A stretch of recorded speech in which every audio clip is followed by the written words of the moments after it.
Saúdo os irmãos com a graça e a paz do nosso Senhor Jesus. Amém? É uma alegria, um privilégio, uma honra também estar aqui pregando a palavra aos irmãos, amados irmãos da igreja de Poá, que eu já conhecia já há algum tempo, já conheço há algum tempo, da federação, do UMP e de outras programações, mas realmente é uma alegria. Eu também trago o abraço da terceira igreja presbiteriana de Mogi, que os irmãos mais conhecem como a Vila Cléo. Então, é realmente uma honra, um privilégio estar aqui, e eu peço, como também já foi orado, que o Senhor me use como instrumento para a transmissão da sua palavra, que nós saiamos daqui edificados. Bom, como o presbítero Eduardo já comentou, sou Daniel, passo agora, pela graça de Deus, ao último ano de seminário, sou presbítero na igreja onde eu também frequento, e se Deus permitir, daqui a um ano, né, eu termino meu seminário, peço orações dos irmãos também, e assim, eu, pela misericórdia e graça de Deus, estarei, de fato, assim, ordenado ao sagrado ministério. Então, sem mais delongas, irmãos, eu peço que todos abram a palavra do Senhor no livro de Atos, Atos dos Apóstolos, capítulo 17.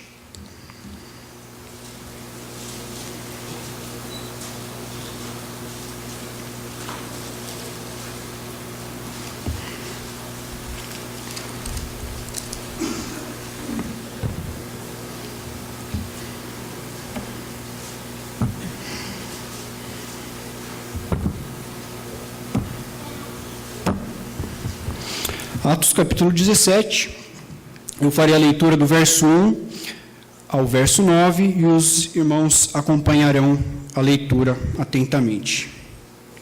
Diz assim a palavra do Senhor: Tendo passado por Anfípolis e Apolônia, chegaram a Tessalônica, onde havia uma sinagoga de judeus.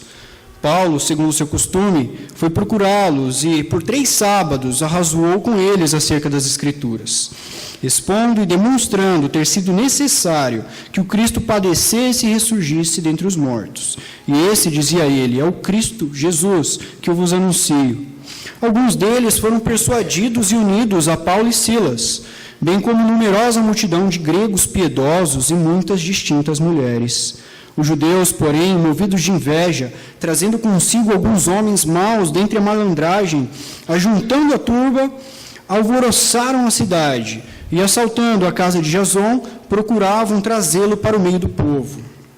Porém, não os encontrando, arrastaram Jason e alguns irmãos perante as autoridades, clamando: Estes que têm transtornado o mundo chegaram também aqui, os quais Jason hospedou. Todos estes procedem contra os decretos de César, afirmando ser Jesus outro rei. Tanto a multidão como as autoridades ficaram agitadas ao ouvirem essas palavras. Contudo, soltaram Jason e os mais, após terem recebido deles a fiança estipulada. Então, o Senhor assim abençoe a exposição da tua palavra, a palavra dele. Irmãos, quando nós olhamos para a história da igreja cristã, nós vemos muitos homens notáveis, cristãos de fatos e sinceros, que pregaram a palavra com toda intrepidez. E nós, como cristãos também, como cristãos verdadeiros, desejamos pregar a palavra com ousadia, com intrepidez. E olhando para esses servos, muitas vezes nós nos envergonhamos. Tantas coisas eles fizeram, tanta ousadia, tanta intrepidez, tanto amor pelo Senhor Jesus, pregaram a despeito da morte que os cercava, e nós muitas vezes estamos ali na nossa, digo por mim, às vezes medíocre vida cristã, simplesmente cumprindo algumas rotinas da igreja, vamos dizer assim, sem realmente fazer aquilo para qual fui chamado a fazer. Nós fomos chamados a fazer, que é pregar o Evangelho, anunciar o Evangelho, falar do nosso Senhor Jesus Cristo. E quando nós olhamos para a história da igreja, pegando alguns exemplos, somente, Policarpo, discípulo de João, do apóstolo João, ele foi um homem que viveu e pregou o Evangelho com fidelidade. E eu não sei quantos aqui conhecem a história de Policarpo. Ele, por não negar o Senhor Jesus Cristo e não adorar o imperador, ele foi levado à morte. E diante do Coliseu, vamos dizer assim, da multidão, ele foi instado: negue a Cristo, isso é fácil, você já tem 86 anos, e você já viveu muito, você vai morrer dessa forma, por quê? E ele proclamou aquelas célebres palavras, né? Por 86 anos eu servi o meu Senhor, e Ele nunca me fez nada de mal, pelo contrário, só me fez o bem. Como eu agora negaria o nome do meu Senhor que me salvou? E depois dessas palavras, ele foi assim levado à morte. Foi levado à fogueira. Foi colocado numa estaca para ser queimado, e a história diz que o fogo não pegava nele, o fogo não pegava. Eles tentavam acender a fogueira e o fogo não pegava. E por várias tentativas, o fogo realmente não pegou. Então, um soldado pegou uma faca, uma estaca e cravou no seu ventre, e ele assim morreu. E assim, após o fogo finalmente ter acendido, diz a história que o seu sangue apagou, de tanto era o seu sangue que apagou o fogo a qual ele tinha sido colocado ali para queimar. Essa história, né, especificamente, e dentre tantas outras, mostram a fidelidade do povo de Deus em proclamar o Evangelho até diante da própria morte. E, como eu falei, né, todos nós desejamos pregar o Evangelho com intrepidez, com ousadia. Nós mesmo, quando olhamos para o livro de Atos, vemos os apóstolos, os discípulos pregando o Evangelho, sendo ousados mesmo diante do Império Romano. E nós, Senhor, eu quero ser assim também. E nós muitas vezes fazemos até a oração que Pedro fez: Senhor, concede aos teus servos que proclamem a tua palavra com toda intrepidez, enquanto o Senhor age por nosso intermédio para fazer curas, sinais e milagres. E foi assim. E nós desejamos realmente pregar o Evangelho com toda intrepidez. E para nós entendermos um pouco mais da mensagem de Atos 17, de 1 a 9, que é a fundação da igreja de Tessalônica, nós precisamos conhecer algumas coisinhas sobre o livro de Atos. Primeiramente, é que ele foi escrito por Lucas. É o segundo livro que Lucas escreve. Ele escreveu o primeiro, o Evangelho de Lucas, e os dois, Lucas e Atos, eles são uma única obra, mas eles simplesmente foram divididos na Bíblia para deixar os evangelhos concentrados e depois a história da igreja. Mas o livro de Atos foi escrito também por Lucas a um destinatário, principalmente chamado Teófilo, que provavelmente foi também aquele que patrocinou a obra de Lucas em todas as suas pesquisas. E Lucas também, a gente pode entender, saber pelo livro de Atos, que ele foi uma pessoa que andou com Paulo por algum tempo. Ele participou das viagens missionárias de Paulo, e por isso ele tinha conhecimento de como Paulo agia. E por tanto estimar Paulo, ele dedica aí o capítulo, metade praticamente do livro de Atos, para falar sobre as obras de Paulo, as obras do Espírito Santo por intermédio de Paulo. Então, o primeiro capítulo de Atos, ele também vai dizer, e vai resumir o livro, Atos 1:8, que Jesus, subindo aos céus, diz aos seus discípulos: vocês receberão poder ao descer sobre vocês o Espírito Santo, e vocês serão minhas testemunhas, tanto em Jerusalém, Judéia e Samaria, até os confins da terra. E esse é o resumo do livro de Atos, a expansão da igreja, a ação do Espírito Santo nos apóstolos e discípulos para que a igreja se expandisse e o evangelho fosse pregado em toda a terra. E a partir desse resumo, a gente chega aqui no capítulo 17, onde Paulo, na sua segunda viagem missionária, ele parte para algumas cidades, chega em Filipos e depois passa por Tessalônica. Todas essas cidades, a partir do capítulo 16, a qual Paulo e seus companheiros passam, é uma região que é chamada Macedônia. E a cidade de Tessalônica é uma das cidades mais importantes da Macedônia, sendo a capital, uma importante cidade do comércio, e onde havia também muitos judeus. Então, um contexto geral aqui do livro, um contexto geral aqui da situação de Atos 17, é que Paulo tinha acabado de vir de Filipos, ele tinha pregado o evangelho lá para os filipenses, primeiro pregado a Lídia havia se convertido, logo em seguida ele expulsou um demônio de uma jovem adivinhadora, e por causa disso os seus senhores, né, tinham perdido a esperança de lucro que eles tinham com a adivinhação dessa moça, e eles foram presos. Logo em seguida, na prisão, eles cantavam louvores ao Senhor, como vocês lembram do texto.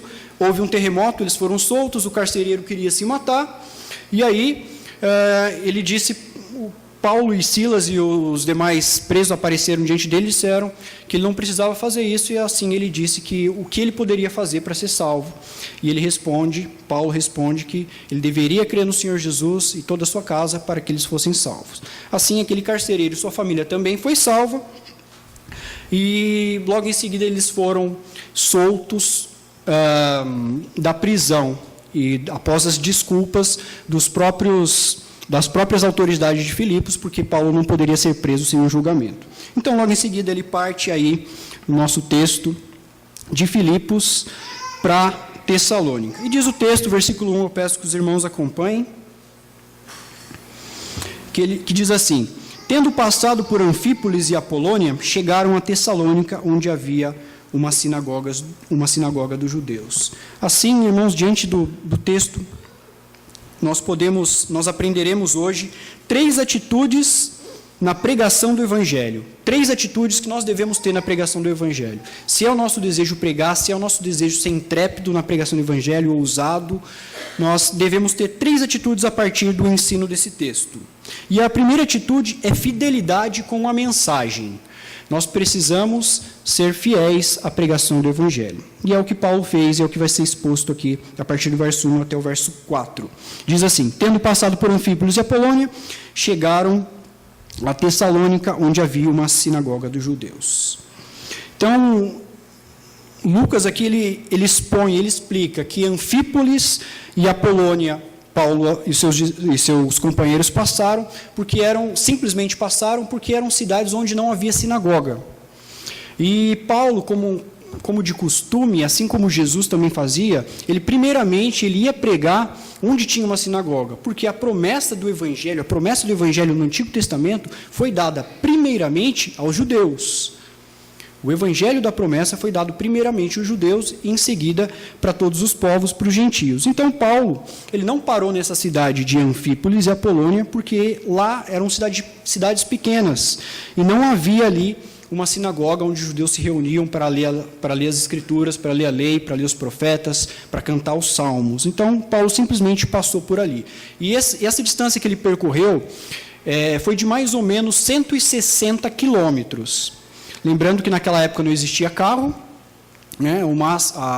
Provavelmente o meio de transporte mais rápido que ele tinha era cavalo, e foi provavelmente esse meio que ele usou, porque ele também não poderia ir a pé, embora muitas vezes ele tivesse feito essas viagens missionárias a pé, porque ele estava muito machucado com os vergões que ele recebeu em Filipos. Ele foi maltratado, açoitado severamente em Filipos, e ele naturalmente estava tratando esses ferimentos. Então ele foi a cavalo, provavelmente. E ali ele encontra uma sinagoga dos judeus. É importante também, irmãos, destacar que o texto não diz explicitamente, mas Paulo pegou uma estrada chamada Via Inácia. E essa estrada Via Inácia, ela atravessava a Macedônia, de um lado do mar até o outro lado do mar. E é importante ressaltar, novamente dizendo, é que o Império Romano foi um instrumento poderoso de Deus, nas mãos de Deus, para a propagação do Evangelho. Por quê? O Império Romano, eles proclamaram a Pax Romana, né? Em todo o império, em toda aquela região, havia paz. Por que havia paz? Porque o Império Romano era tão poderoso que as guerras entre as nações eram praticamente impossíveis de acontecer. Ninguém conseguiria, ou deveria, ou teria coragem de se opor a uma outra nação devido ao poderio do Império Romano.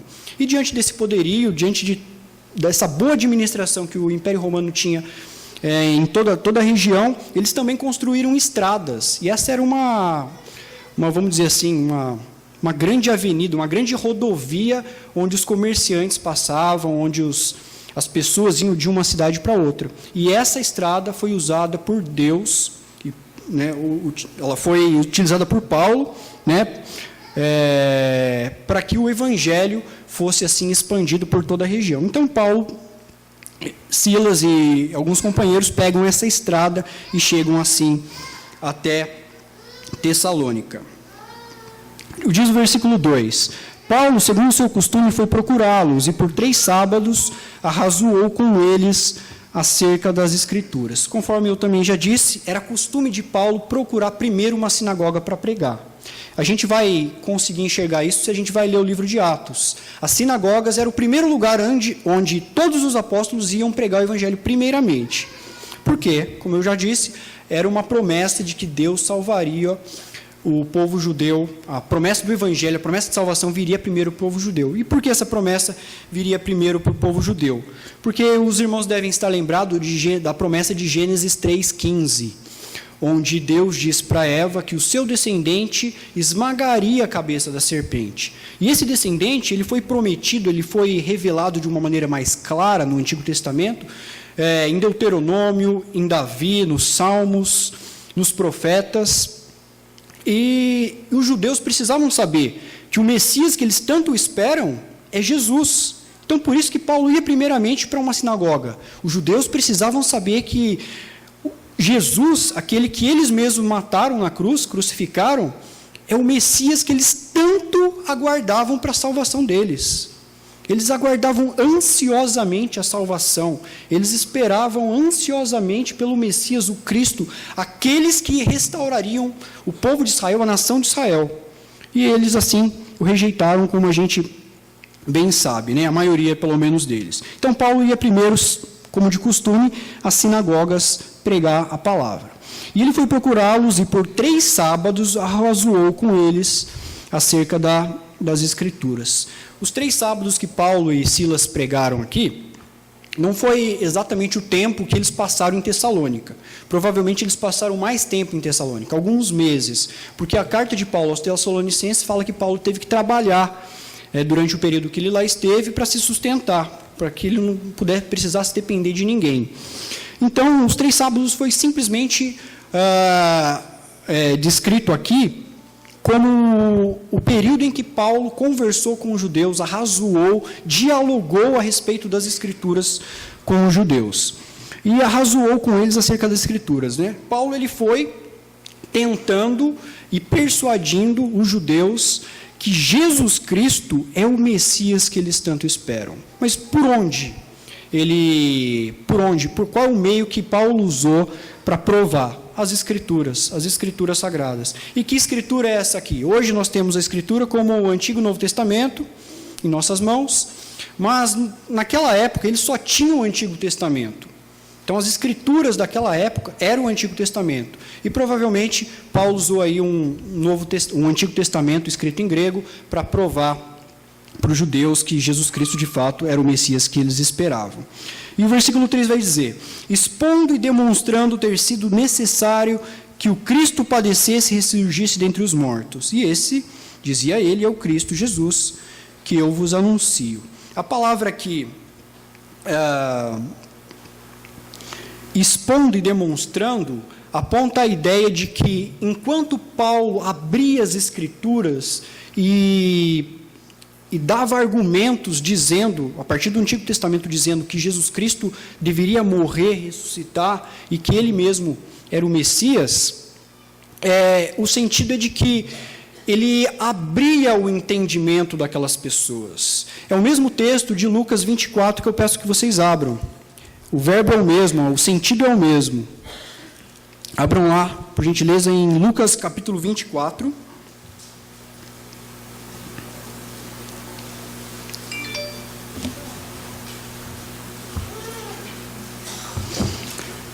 E eu lerei o verso 25, 26 e 27.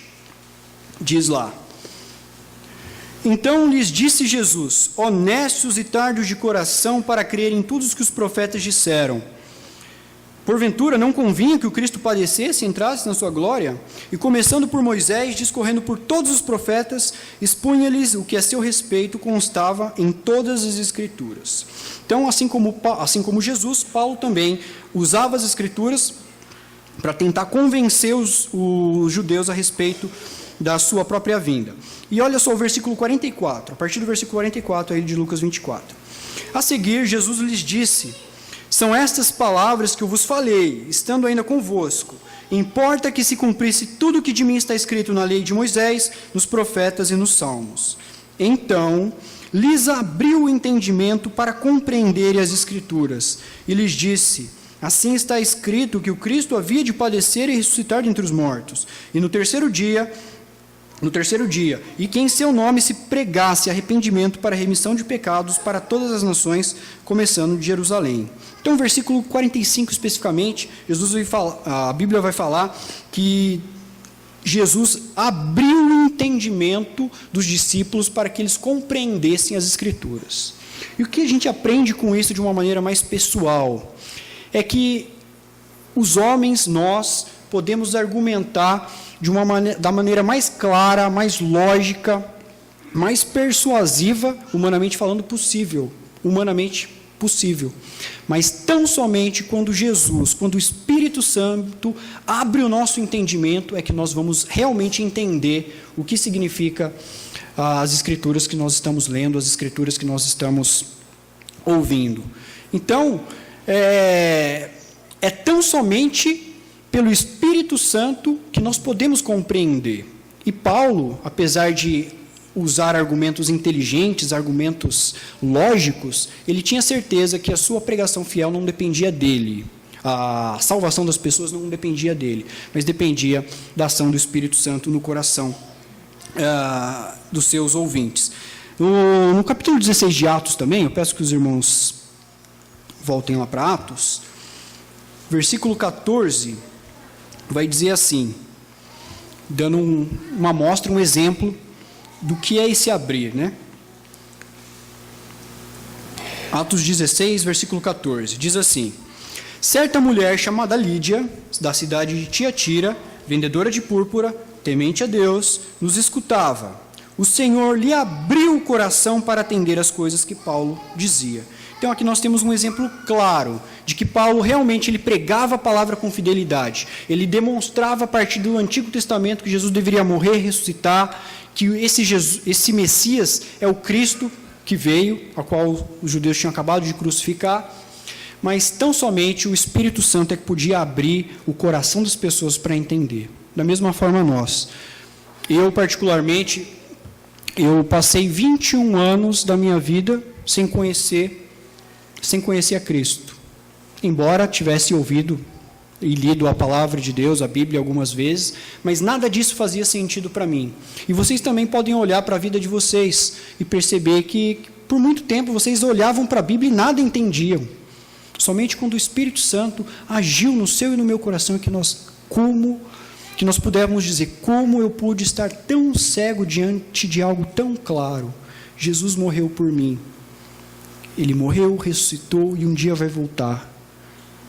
Que salvação que Deus me deu, que compreensão que agora eu tenho, que maravilha é essa obra que Deus fez no meu coração e continua fazendo na minha vida. E Paulo era fiel, e é isso que o primeiro ponto vai nos dizer. A primeira atitude na pregação do Evangelho é que nós devemos sim ser fiéis na pregação da mensagem. E Paulo, né, conforme o texto mesmo diz, ele pregava que Jesus teria que morrer. Que teria que morrer, nós lemos um texto de Isaías 53, que fala exatamente da morte de Jesus Cristo.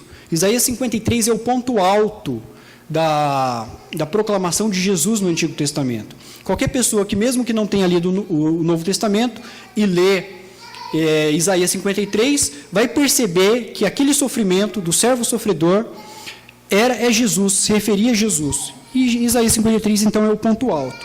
E por que os judeus não criam que ele tivesse que morrer? Que o Cristo deles, o rei deles, tivesse que morrer? Porque a Deuteronômio vai dizer, está lá em Gálatas 3,13 também, que era considerado maldito todo aquele que fosse pendurado no madeiro. Então, o que os judeus, ao olhar para a morte de Cristo, compreendiam? Não, ele foi pendurado no madeiro. A lei diz que todo aquele que for pendurado no madeiro é maldito. A gente não pode crer no maldito. O nosso rei não pode ser maldito. Então, os judeus, assim, não se deixavam persuadir humanamente falando. Mas também a palavra de Deus vai nos dizer que Jesus se fez maldito no nosso lugar. E é exatamente por isso que nós devemos crer. Jesus se fez maldito realmente no nosso lugar, recebeu os nossos pecados em nosso lugar e os pagou na cruz. E essa mensagem da cruz foi proclamada e a Bíblia vai dizer que muitos creram. E que hoje nós cremos também. Se cada um de nós estamos aqui hoje, louvando, adorando e ouvindo a palavra do Senhor, é porque um dia, pela ação do Espírito, claro, mas o próprio Jesus, o Messias, o Cristo prometido no Antigo Testamento, veio e morreu no nosso lugar.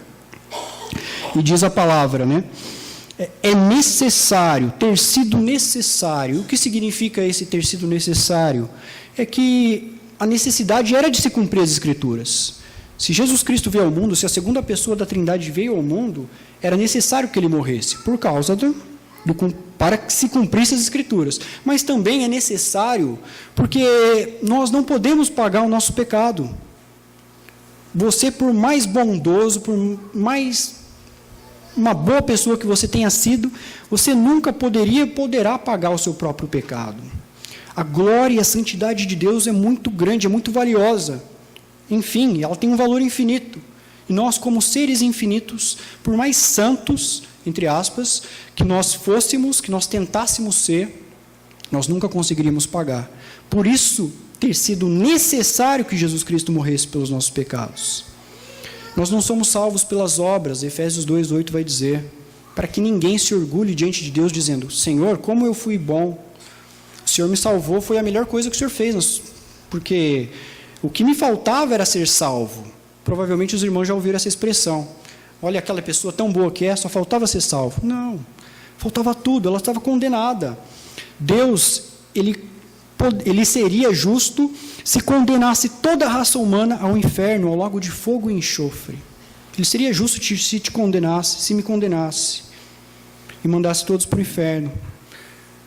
Mas ele foi misericordioso também. A sua justiça deu as mãos com o seu amor, e ele enviou Jesus para morrer nos nossos pecados. Jesus viveu uma vida perfeita, uma vida sem pecado, e sendo ele o próprio Deus, pôde satisfazer a Deus Pai a justiça pela ofensa que a ofensa que nós cometemos contra a santidade de Deus.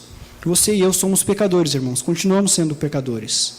Merecemos por nós mesmos ainda a ira de Deus. Mas Jesus Cristo pagou. Era necessário que ele tivesse morrido. Era necessário que ele ressuscitasse, para que nós um dia também ressuscitássemos com um corpo sem pecado. E ele um dia vai voltar. Esta era a pregação de Paulo, uma pregação fiel, uma pregação que nós temos que proclamar também. Como tem estado a sua proclamação da mensagem? Eu, no começo da minha conversão, eu desejava, de uma maneira até ingênua, pregar o Evangelho para todos, em todos os momentos, de todas as formas, mas eu ainda não tinha, de uma maneira clara, a mensagem para proclamar. Mas a mensagem é clara, é simples. Jesus Cristo morreu pelos nossos pecados, ressuscitou. Ele morreu para pagar o preço que nós não podemos pagar, que nós nunca poderemos pagar. As pessoas precisam ouvir o Evangelho, as pessoas precisam ouvir que elas estão debaixo da condenação de Deus, que elas estão debaixo da ira de Deus, condenadas, assim como eu e vocês também estávamos, condenados pela ira de Deus. E às vezes eu fico pensando que a gente pensa tanto, eu tenho que proclamar o Evangelho para a glória de Deus. Exatamente, nós temos que proclamar o Evangelho para a glória de Deus. Nós devemos pensar na glória de Deus acima de tudo. Mas nós nos esquecemos também das pessoas que estão ao nosso redor e passarão, se não crerem, a eternidade no inferno, sofrendo o fogo, o tormento do inferno. Você já parou para pensar no inferno? Não é o foco do texto aqui, mas é uma simples aplicação. Você já parou para pensar no inferno? Um sofrimento profundo e inesgotável? Provavelmente você já sofreu algum tipo de dor. Uma dor que você clamou, Senhor, me tira essa dor que está doendo muito. Ou ela tem estado durante algum tempo na sua vida. Mas imagine uma dor infinitamente superior à dor que você possa estar sentindo ou tenha sentido, e essa dor ser para sempre. Imagine um familiar seu que irá sofrer a ira de Deus para a eternidade, porque não creu em Cristo, sofrerá os tormentos do inferno para a eternidade. Será que nós nos compadecemos dessas pessoas? Paulo, ele pregava para a glória de Deus, com certeza, mas ele pregava para a salvação das pessoas também. Ele desejava a salvação das pessoas. E outro motivo para que ele fosse primeiro os judeus para pregar, porque Romanos capítulo 9 vai dizer que ele amava os judeus, e ele poderia ser considerado anátema se os judeus fossem salvos. Ele não simplesmente pregava por obrigação, ele pregava porque ele amava as pessoas. E o que falta muitas vezes na nossa vida é amar as pessoas para pregar o evangelho. Muitas vezes nós entendemos que devemos pregar o evangelho, mas nós esquecemos que é o amor que deve nos conduzir a isso. O amor à glória de Deus e o amor ao bem das pessoas que ouvirão e crerão no evangelho. Fidelidade na mensagem. Mas também nós temos aqui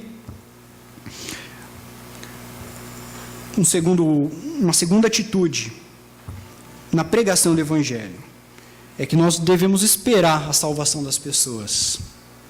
Se por um lado nós devemos ser fiéis, por outro lado nós devemos também esperarmos que Deus vai salvar as pessoas que nós vamos pregar. Isso está na alçada de Deus, na soberania de Deus, com certeza. Nós não pregamos para converter as pessoas, porque nós não temos esse poder.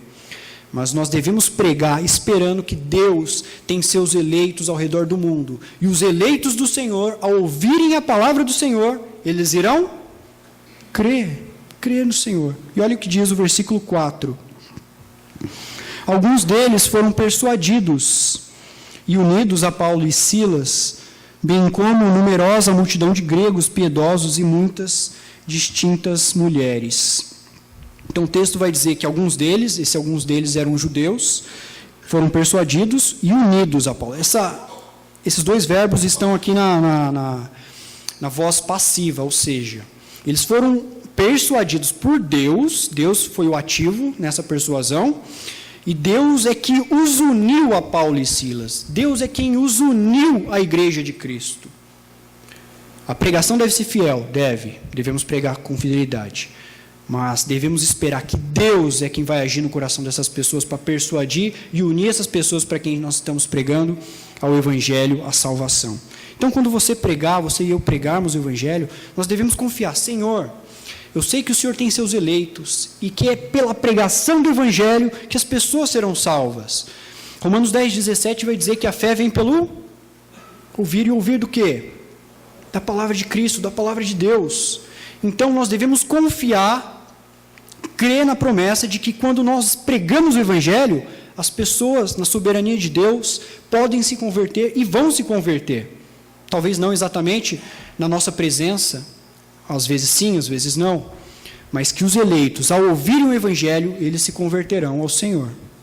O texto diz que alguns gregos creram, alguns judeus creram.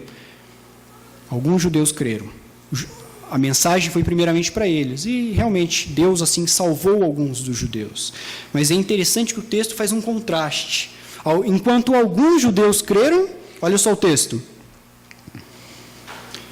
uma numerosa multidão de gregos piedosos e muitas distintas mulheres. O que Lucas está querendo dizer aqui é que, embora os judeus tenham rejeitado na sua maioria, os gentios abraçaram o Evangelho, os desprezados pelo mundo e pelos judeus abraçaram o Evangelho, creram em Cristo. Por quê? Porque Deus tinha assim prometido. Em Isaías, Deus prometeu que o Messias seria a luz para os gentios, para a salvação de todos os povos de toda a terra. E assim se fez. Uma numerosa multidão de gregos piedosos e mulheres de alta posição creram no Evangelho. Então ele quis fazer um contraste para mostrar que a salvação é tanto para judeus como também para os gentios. E quem são os gentios hoje? Nós somos gentios, nós não somos da raça de Israel. E Deus nos alcançou. Se Paulo não tivesse pregado, se a igreja não tivesse crescido, se Jesus não tivesse ordenado, nós hoje não creríamos, não teríamos a salvação. E por isso nós devemos louvar o Senhor, pela nossa salvação e pela salvação de quem nós pregarmos e na certeza de que eles crerão no Evangelho também. O que muitas vezes nos falta é confiança no poder do Evangelho. O Evangelho é ou não é o poder de Deus para a salvação de todo aquele que crê? Sim. Muitas vezes nós dizemos que sim, mas na nossa vida prática nós titubeamos e não confiamos muito. É só você olhar para a sua vida e se perguntar qual tem sido a minha constância em pregar o Evangelho. Estou dizendo só com a vida, né? Viver o Evangelho de uma maneira digna. Isso devemos fazer, com certeza. Mas pregar o Evangelho, falar de Jesus para as pessoas. A sua atitude para com o Evangelho no seu dia a dia mostra o quanto você confia no poder do Evangelho. Isso é claro. Não tem outra forma de acontecer. Que nós evidenciamos e nós dizemos e nós proclamamos aquilo que o nosso coração está cheio. Não é assim que diz Jesus, que disse Jesus? Então nós devemos crer que Deus vai salvar as pessoas que nós pregarmos o Evangelho, irmãos. Então a nossa segunda atitude na pregação do Evangelho é que nós devemos crer que Deus vai salvar pessoas. Mas também há uma terceira atitude no texto. E aí é a partir do verso 5. Os judeus, porém, movidos de inveja, trazendo consigo alguns homens maus dentre a malandragem, ajuntando a turba, alvoroçaram a cidade, assaltando a casa de Jason, procuraram trazê-lo para o meio do povo. Porém, não os encontrando, arrastaram Jason e alguns dos irmãos perante as autoridades, clamando: estes que têm transtornado o mundo, chegaram também aqui, a qual Jason os hospedou. Todos estes procedem contra os decretos de César, afirmando que seu Jesus outro rei. Tanto a multidão como as autoridades ficaram agitadas ao ouvirem essas palavras. Contudo, soltaram Jason e os mais, após terem recebido deles a fiança estipulada. Então, a terceira atitude diante da pregação do Evangelho, na pregação do Evangelho, é que nós podemos ter certeza que nós teremos oposição. Devemos pregar a palavra do Senhor, pregar o Evangelho com fidelidade. Devemos pregar a palavra do Senhor, pregar o Evangelho, sabendo que as pessoas serão salvas, os eleitos crerão, mas nós também devemos estar certos de que nós receberemos oposição. Paulo e o livro de Atos, ele é recheado, a própria Bíblia, né? É recheado de exemplos que mostram que, quando a palavra de Deus foi pregada com fidelidade, pessoas se opuseram. Não foi diferente aqui no texto. É interessante que aqueles que primeiro se opuseram à palavra, à promessa, foram os próprios judeus. Os próprios judeus a quem a mensagem primeiramente foi destinada, eles rejeitaram o Messias. O Evangelho de João, capítulo 1, vai dizer que Jesus veio, estava no mundo e veio para os que eram seus, mas os seus não o receberam. Mas a todos quantos o receberam, deu-lhes o poder de serem feitos filhos de Deus, a saber, os que creem no seu nome. Sim, alguns judeus creram, muitos gentios creram, mas também muitos judeus e muitos gentios se opuseram à mensagem. E é o que a gente vê aqui. Os judeus movidos de inveja. Por que inveja? Porque a sinagoga deles estava perdendo membros, né? Será que, de uma maneira assim, trazendo para o nosso contexto, será que nós ficamos, entre aspas, com inveja quando uma igreja, vamos dizer assim, do nosso presbitério cresce muito mais que a nossa? É claro que a gente vai dizer que não, e de fato, né, nós não devemos ficar com inveja por causa disso, nós devemos louvar o Senhor pelas igrejas estarem crescendo. Mas o que aconteceu é exatamente isso. O cristianismo estava aumentando, eles tinham crido, saído da sinagoga, começado a se reunir ali na casa de Jason, e os judeus, não, estamos perdendo membro, estamos perdendo dinheiro, porque eles contribuem aqui com a sinagoga. Então eles ficaram com inveja passaram a perseguir os irmãos. E olha só, onde a inveja leva o ser humano? Os judeus, tendo aquela capa, né? Os judeus religiosos tendo aquela capa religiosa de santidade, de bondade, Eles procuraram, no meio da malandragem, dos homens maus, dos vadios que viviam na praça, para acusar falsamente aqueles irmãos, trazendo consigo alguns homens maus. A palavra aqui literalmente é mau, de mau caráter, que recebia dinheiro para fazer algo. Os mercenários da praça, os vadios da praça, os malandros da praça. Então eles, os judeus, pegaram esse tipo de pessoa e os levaram para acusar Paulo e Silas e os seus companheiros. E eles então entraram na casa de Jason e quiseram trazê-los para o meio do povo. Se eles encontrassem Paulo e Silas, eles iriam levar eles para o meio e provavelmente iam espancar, iam apedrejar, iam açoitar, iam maltratá-los de alguma forma. Só que como eles não os acharam, não achou Paulo e Silas, eles pegaram o próprio Jason e alguns irmãos e levaram perante as autoridades. Eles primeiramente iam levar diante do povo, para o povo maltratar, mas como eles não acharam, né, os principais ali acusados, eles levaram o próprio Jason e os irmãos para serem ali julgados pelas autoridades. E é interessante a gente conhecer que a cidade de Tessalônica, ela fazia parte do Império Romano, mas ela era uma cidade livre, então ela tinha os seus próprios julgamentos. Ela não precisava levar para César, ela não precisava levar para o julgamento superior para resolver as suas questões. Então, as próprias autoridades de Tessalônica poderiam fazer isso. Então, foi assim que os judeus fizeram, levaram Jason e os irmãos para lá e o acusaram clamando, olha só, estes que têm transtornado o mundo chegaram também aqui. E é interessante essa expressão, essa acusação, porque eles tinham acabado de transtornar a cidade. Eles tinham acabado de tumultuar a cidade por causa do evangelho, por causa da pregação de Paulo e Silas. Mas eles agora acusam perante as autoridades, Paulo e Silas, dizendo que eles transtornam o mundo. De fato, irmãos, essa é a maior expressão de elogio que os cristãos poderiam ter recebido. Eles estão transtornando o mundo. Só que esse transtorno que eles estavam causando não era de bagunça, de maus tratos, como os judeus faziam sempre com os cristãos, mas era um transtorno de transformação de vidas. Pessoas estavam crendo, pessoas estavam se colocando aos pés do Senhor Jesus. Esse era o transtorno. E esse é o transtorno, entre aspas, que nós devemos também praticar no nosso dia a dia. Será que onde você vive como cristão, o ambiente é de alguma forma modificado com a sua presença? Será que você tem, entre aspas, transtornado o lugar onde você vive com o Evangelho de Cristo? Com a vida que você leva de fidelidade ao Senhor? Porque um dos maiores problemas da igreja evangélica hoje é que ela não faz diferença nenhuma no mundo. A maioria. Não faz diferença nenhuma no mundo.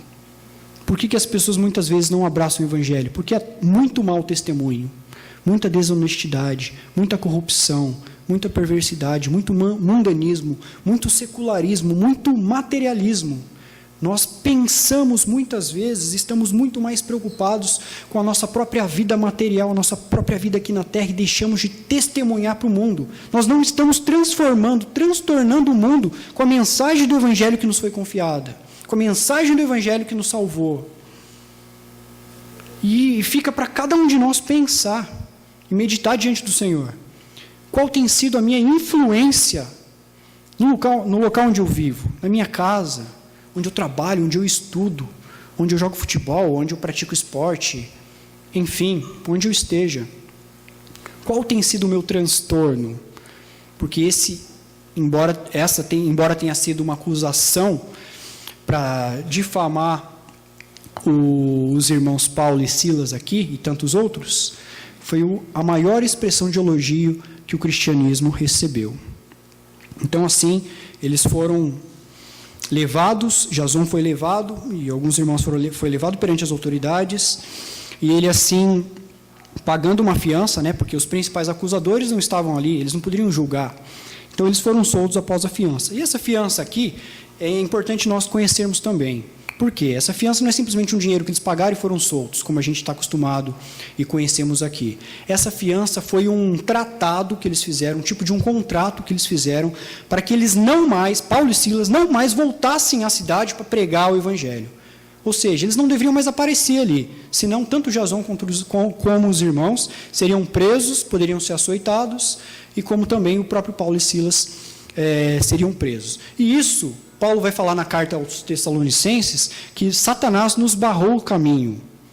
E Satanás não simplesmente ele aparece, né, conforme a crença popular, de chifrinho, rabinho, tridente, impedindo as pessoas de pregar o evangelho. Não, ela usa pessoas, usa muitas vezes também governo, autoridades, para impedir, humanamente falando, o progresso do evangelho. E foi isso que aconteceu aqui. Satanás ele foi usado para que o evangelho por Paulo não pudesse voltar a Tessalônica. Paulo, muitas vezes, a carta aos Tessalonicenses vai dizer que ele tentou voltar e Satanás tinha barrado o caminho. Mas esse contrato, essa fiança paga por Jason e os irmãos, foi o modo que Satanás usou para que Paulo não mais voltasse lá e ter mandado Timóteo posteriormente. Então, 3 atitudes, irmãos, diante do evangelho, da pregação do evangelho. Primeiro, fidelidade à mensagem. Segundo, esperança de salvação. As pessoas, quando nós pregarmos o evangelho, elas serão salvas. Nós devemos crer nisso. Mas também nós devemos crer que nós teremos oposição. Teremos oposição na pregação do evangelho. Muitas vezes nós não queremos sair da nossa zona de conforto e receber uma crítica sequer por ser cristão. Nós muitas vezes nos tornamos crentes agentes secretos. Ninguém sabe que a gente é crente. E ninguém sabendo que nós somos crentes, nós não fazemos diferença nenhuma na sociedade, no mundo em que a gente vive. Porque Jesus vai dizer: nisso conhecerão que sois meus discípulos, se tiverdes amor um pelos outros, se vocês proclamarem a minha mensagem, se vocês viverem a minha mensagem. Diante disso, o que nós aprendemos com esse texto? Nós devemos pregar, devemos ser fiéis à palavra de Deus. Nós devemos esperar que Deus vá salvar as pessoas que a gente prega. E nós devemos também esperar a oposição. Pessoas podem até nos perseguir. Paulo vai dizer a Timóteo que todo aquele que quiser viver piedosamente em Cristo serão perseguidos. Você está disposto a ser perseguido por causa do Evangelho? Você está disposto a perder alguns benefícios por causa do Evangelho, tanto na sua casa, no seu emprego, no seu estudo, onde quer que você esteja? Todo cristão deve estar disposto a pregar o Evangelho com fidelidade, esperar em Deus a salvação das pessoas em que nós pregamos e estar disposto também a sofrer pelo nome de Cristo. Além disso, além de uma circunstância pessoal, nós devemos, diante desse texto, investir em missões. Missionários estão ao redor do mundo pregando o Evangelho, sendo mortos por amor ao Evangelho, não amando a sua própria vida, mas amando o Senhor, o autor da vida, sabendo que eles têm uma cidade a qual Deus tem preparado e que Ele mesmo é o edificador e que Deus está nos preparando esse lugar. Como que nós viveremos uma vida cristã, autêntica, pregando o Evangelho, vivendo o Evangelho aqui? Nós temos uma grande esperança, irmãos. Jesus vai voltar. Jesus vai voltar. Ele vai restaurar todas as coisas. Tanto os céus como a terra, o pecado humano serão restaurados pelo poder de Cristo. Aqueles que não creram, a gente sabe, condenação. Aqueles que creram, por misericórdia, salvação. Essa é a nossa esperança. Isso que deve nos motivar também a pregar o Evangelho, viver por Jesus Cristo. Não somente o que Ele fez por você, mas o que Ele vai fazer. Deus nos ajude, irmãos, a sermos fiéis na pregação do Evangelho. Nós fomos chamados para isso, para proclamar as virtudes daquele que nos chamou das trevas para a sua maravilhosa luz. Santos morreram no passado, santos continuam morrendo no presente. A pergunta é: você também está disposto a viver o Evangelho dessa maneira? Que Deus nos ajude, porque nós sabemos que é tão somente pela graça do Senhor, É Ele que nos capacita, nos conduz, nos conforta e nos fortalece para fazer a obra que Ele mesmo nos dispõe a fazer. Tudo isso para a glória dEle, para a edificação da sua igreja, para a salvação do seu povo. Deus assim nos abençoe. Amém.